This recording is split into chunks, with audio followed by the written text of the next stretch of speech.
اهلا بيكم، ازيكم؟ عاملين ايه؟ يا رب تكونوا بخير. جايلكم فيديو جديد حلو النهارده جدا، يستحق التجربه. عندي بصل كتير، قطعت بصل كتير جوانح، وهحط عليه معلقتين زيت وعلى معلقتين سمنه، وهشوحهم كويس جدا لحد لما لونهم يبقى زي لون بتاع الكشري كده، وحطيت عليها معلقه توم. وبعد كده هبدأ احط الفراخ بتاعتي نية، هبدأ احطها واديها صدمة، يعني لون لازم تلون معايا. هفضل معاها كده لحد لما تاخد لون. واهم حاجة انك انت ما تحرقيش البصل علشان ما يمررش الوصفة بتاعتنا.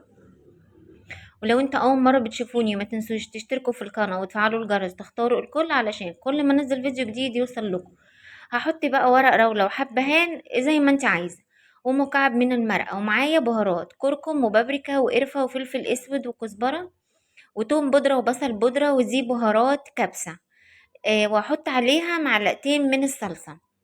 تمام. انا يعني بجد التجربة دي حلوة جدا جدا، مش هتبطلي تعمليها، وكلها في حلة واحدة.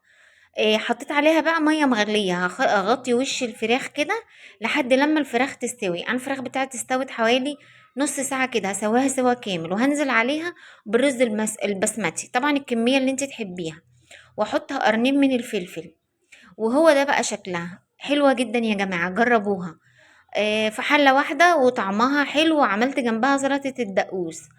هبقى انزلها لكم في فيديو كده. الفيديو خلص، مع السلامه، اشوفكم في